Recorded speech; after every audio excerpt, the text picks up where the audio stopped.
YS Jaganmohan Reddy చిన్నాన్న YS Vivekananda Reddy హత్య case విచారణలో ఇప్పుడు కదలిక వచ్చింది. ఈ కేసులో అప్రూవర్గా మారినటువంటి దస్తగిరి ఈ మధ్యకాలంలో తాను జైల్లో ఉన్న సమయంలో తనని మానసికంగా శారీరకంగా కొంతమంది హింసించారని, అలాగే ఈ కేసులో సిబిఐ ఎస్పీగా ఉన్నటువంటి రామ్ సింగ్కి వ్యతిరేకంగా సాక్ష్యం చెప్పమని తన్ను బలవంతం చేసినట్లుగా ఆయన ఫిర్యాదు చేసినటువంటి నేపథ్యంలో ఈ కేసులో కదలిక వచ్చింది. ఈ నేపథ్యంలోనే అసలు ఈ అంశం మీద మనం విశ్లేషణ చేసుకుందాం. ప్రస్తుతం మనతో పాటు ఉన్నారు తెలుగుదేశం పార్టీ రాష్ట్ర అధికార ప్రతినిధి సూర్యదేవర్ లత గారు. లత గారితో మాట్లాడదాం. లత గారు నమస్తే అండి. నమస్తే. ఎట్టకేలకు వైఎస్ వివేకానంద రెడ్డి హత్య కేసు విచారణలో అయితే ఒక కదలిక వచ్చింది. ఈ కేసులో అప్రూవర్గా మారినటువంటి దస్తగిరి జైల్లో ఉన్న సమయంలో తనను వేధించడంతో పాటుగా సిబిఐ ఎస్పీగా ఉన్నటువంటి రామ్ సింగ్కు వ్యతిరేకంగా సాక్ష్యం చెప్పమని తనకి చుక్కలు చూపించినట్లుగా ఒక ఫిర్యాదు చేయడం జరిగింది. ఆ ఫిర్యాదు తర్వాతే అప్పటి ఈ కేసులో ఇన్వాల్వ్ అయిన వాళ్ళ మీద కూడా కేసు నమోదు చేయడం జరిగింది. ఏంటి అసలు ఈ కేసులో ఎటువంటి మార్పులు రాబోతున్నాయి, రానున్న రోజుల్లో ఏం జరగబోతుందంటే ఏం చెప్తారు? అంటే దస్తగిరి నిజంగా ఒకందుకు అంటే అప్రూవర్గా మారిపోతానని అయితే ఆయన చెప్పడం జరిగింది. కానీ అతనికి 5 ఏళ్ళు ఎలాంటి నరకం చూపెట్టుంటారనేది మనం ఎక్స్పెక్ట్ చేయొచ్చు. ఎందుకంటే దానిలో ఎవరైతే ఇన్వాల్వ్మెంట్ అంటే ఇన్వాల్వ్మెంట్ అంటే వాళ్ళు చంపేసిన వ్యక్తులుగా నేను అనట్లేదు. సరే, చనిపోయిన తర్వాత చూసిన వాళ్ళు, కుట్లేసిన వాళ్ళు, ఇలా అది కూడా కుటుంబ సభ్యులే.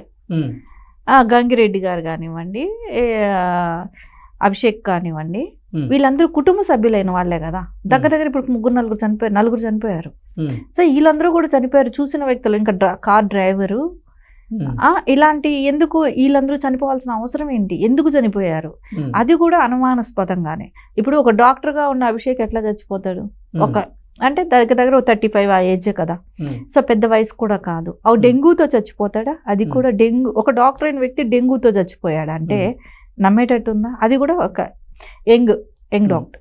అట్లాంటి అతను ఆ రకంగా అసలు ఇంకా డాక్టర్ అయిన గంగిరెడ్డి గారు అంటే భారతిరెడ్డి గారి తండ్రి గారైనా ఆయన కూడా హార్ట్ అటాక్ లాగా చిత్రీకరించినట్టే కనపడుతుంది. అంటే హార్ట్ ఫెయిల్ అన్నట్టు. కాకపోతే ఆయన 3-4 రోజులుగా హాస్పిటల్లో ఉండి చనిపోయినట్టు చిత్రీకరించారు. అసలు ఆయన ముఖం మీద కూడా ఘాట్లు కనపడ్డాయి ఆ వీడియోస్ చూసినప్పుడు కూడా. ఇంకా ఇట్లా కుటుంబ సభ్యులు కూడా చనిపోతున్నారు అన్నప్పుడు ఇంకా అసలైన గంగిరెడ్డిని ఏ రకంగా ఇబ్బందులు పెట్టుంటారు? దస్తగిరి గారిని రామ్ సింగ్ గారికి వ్యతిరేకంగా సాక్ష్యం చెప్పమని బెదిరించడం జరిగింది. అంటే ఆయన ఉన్న ఈ 5 ఏళ్ళు కూడా ఆయన అదే రకంగా బెదిరించడం కానివ్వండి. ఇప్పుడు వాళ్ళందరికీ అంటే గతంలో చేసిన డిపార్ట్మెంట్ వాళ్ళు ఎవరైతే ఉన్నారో అంటే అప్పుడు కూటమి అంటే తెలుగుదేశం గవర్నమెంట్ ఉంది, కానీ అప్పుడు ఎలక్షన్ కోడ్ వచ్చేసింది కాబట్టి అప్పుడు ఉన్న డిపార్ట్మెంట్ వాళ్ళు చాలామంది ఇన్వాల్వ్మెంట్ కూడా ఉంది. సో ఎక్కడికెక్కడికి సస్టైన్ చేస్తా రావాలనే ఒక ఉద్దేశంతోనే జరిగింది. దాన్ని బట్టి ఈ రోజున ఈ డిపార్ట్మెంట్లో కొంతమంది ఇన్వాల్వ్మెంట్ ఉంది కాబట్టి అంటే దాన్ని కప్పిపుచ్చాలనే ప్రయత్నం అప్పుడే జరిగింది. ఎందుకంటే అది హార్ట్ అటాక్ క్రియేట్ చేయటం, అంటే ఫస్ట్ సాక్షి మీడియాలోనే అది హార్ట్ అటాక్ అని చెప్పటం, దాని తర్వాత దానికి కుట్లు పడడం. ఇప్పుడు దస్తగిరి గారు ఫిర్యాదు చేసిన తర్వాత 4 మీద కేసు నమోదు చేయడం జరిగింది. A1, A2, A3, A4 కింద. A1 కిందేమో దేవిరెడ్డి చైతన్యారెడ్డి, అలాగే A2 కింద వచ్చేసి జైలు మాజీ సూపరింటెండెంట్ ఆయన, A3గా డిఎస్పీ నాగరాజు, A4గా సిఐ ఈశ్వర్ రెడ్డి. వీళ్ళ 4 మీద కేసు నమోదు చేసిన నేపథ్యంలో అసలు ఈ కేసులో ఏం జరగబోతుంది తదుపరి అంటే ఇప్పుడు ఏంటంటే ఇన్వెస్టిగేషన్ అంటూ కొంచెం సీరియస్ స్టార్ట్ అయ్యింది. ఎందుకంటే జగన్మోహన్ రెడ్డి ఉన్న ఈ 5 ఏళ్ళు దాన్ని ఎలాగో అలా కప్పిపుచ్చుతూను ఒకటి అవినాష్ రెడ్డిని కూడా అరెస్ట్ కానికుండాను కొమ్ము కాస్తా వచ్చాడు. అది మనం అందరం చూసాం. వాళ్ళ తల్లికి హాస్పిటల్లో చేరిందని అది ఇది చెప్పటం, కర్నూలు వరకు రావటం, మళ్ళీ వెళ్ళిపోవటం, ఇట్లాంటివన్నీ చూసాం.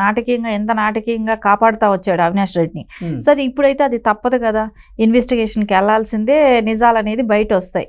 సరే, సునీత గారు అందరినీ హోమ్ మినిస్టర్ గారిని కలిశారు, సీఎం గారిని కలిశారు. అదేలాగా ఢిల్లీలో కూడా సిబిఐని కలుస్తూనే ఉన్నారు, కోర్టుల చుట్టూ తిరుగుతూనే ఉన్నారు.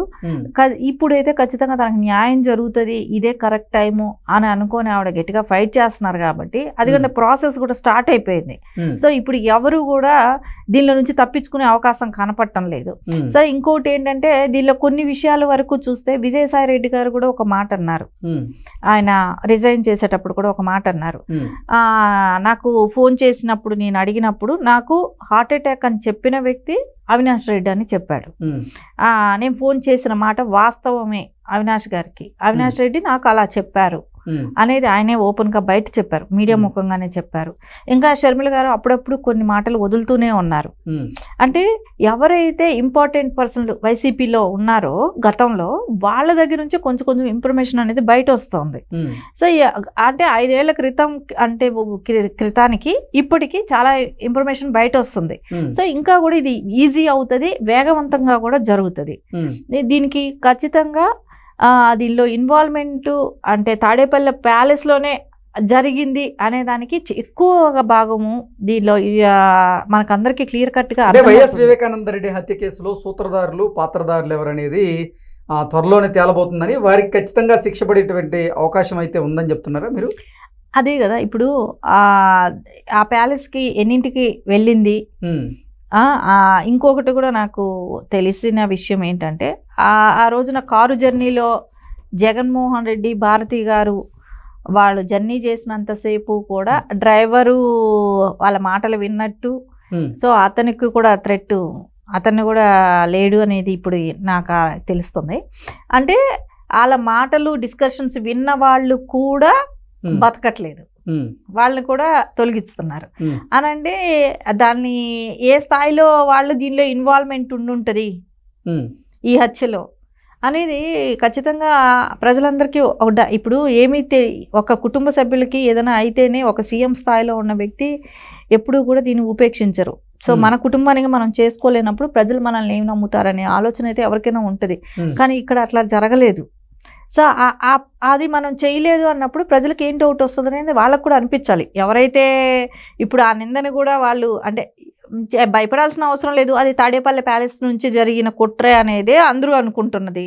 సరే అలా జరిగినప్పుడు కూడా ఇప్పటికైనా కూడా నిజం అక్కడి వరకే వచ్చి ఆగిపోతుంది. సో ఒక అడుగు కూడా ముందుకు వెళ్ళట్లేదు. అది ఇప్పుడైతే ఈ టర్మ్లో అయితే ఆగదనే అనిపిస్తుంది. ఎవరు చేశారు, వాళ్ళ దోషులు ఎవరు అనేది అయితే ఖచ్చితంగా శిక్షిస్తారనేదే అనిపిస్తుంది. ఆ హోప్తోనే కదా సునీత గారు కూడా గట్టిగా ఫైట్ చేస్తున్నారు. ఆవిడ ప్రయత్నం ఇప్పుడైనా సక్సెస్ అవ్వాలనే కోరుకోవాలి. అంటే ఢిల్లీ వరకు వెళ్ళి వాళ్ళ నాన్న కేసు విచారణ త్వరితగతిన పరిష్కారం చేయాలి అంటూ కూడా ఎంతోమంది అధికారులను ఆవిడ కోరడం జరిగింది. అయితే మొన్న కేంద్ర హోంశాఖ మంత్రి అమిత్ షా గారు ఆంధ్రప్రదేశ్ పర్యటనకు వచ్చి వెళ్ళిన తర్వాత ఈ కేసుకు సంబంధించినటువంటి అంశాలన్నీ కూడా ఆయన అడిగి తెలుసుకున్నట్లుగా, అలాగే జగన్మోహన్ రెడ్డికి సంబంధించినటువంటి ఆస్తుల వివరాలు కూడా ఆయన ఆరా తీసినట్లుగా కొన్ని వార్తలు చూసాం. సో త్వరలోనే నిజంగా వైఎస్ వివేకానంద రెడ్డి హత్య కేసుకు సంబంధించినటువంటి విచారణ వేగవంతమై ఆ విచారణ పూర్తి అయ్యేటువంటి అవకాశం ఉందా అంటే ఏం చెప్తారు? అంటే అమిత్ షా గారు కూడా చాలా షాక్ అయ్యారు అనేది అయితే తెలుస్తుంది.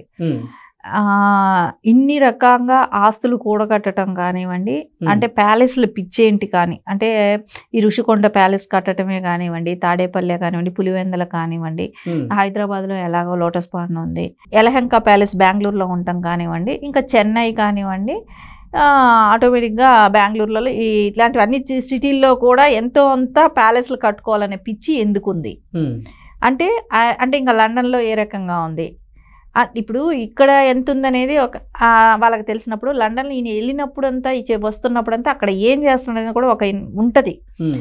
అమిత్ షా గారి ఒక ఐడియా ఉండొచ్చు, మేబీ తెలిసే ఉంటుంది, తెలియకుండా అయితే ఉండదు కదా, వాళ్ళు కనిపెట్టే ఉంటారు. అంటే ఇంత పిచ్చా ప్యాలెస్లు పిచ్చి, అంటే ప్యాలెస్లకి ఇంత తగలేస్తున్నాడు అంటే, ఇంత ఖర్చు పెడుతూ ఇంత లావిష్గా ఇచ్చేస్తున్నాడంటే ఆయన ఇంకా ఎన్ని లక్షల కోట్లు దోచుంటాడు, ఎంత దాచుంటాడు అనేది వాళ్ళకి ఒక క్లియర్గా ఒక ఐడియా అంటూ వచ్చేసింది. సో మొత్తం ఇప్పుడు చిట్టా కదులుతుంది, తీసిన తర్వాత అన్నీ ఒక్కొక్కటి బయట వస్తాయి కదా. దాని తర్వాత ఈ లోపలే వివేకానంద రెడ్డి గారి హత్య అనేది ఇది తొందరగా మూవ్ అయ్యేటట్టే కనపడుతుంది. ఇది తొందరగా కంప్లీట్ అయ్యి తర్వాత ఆస్తుల చిట్టా కూడా బయట వస్తుంది. ఓకే అండి, థ్యాంక్ యూ సో మచ్.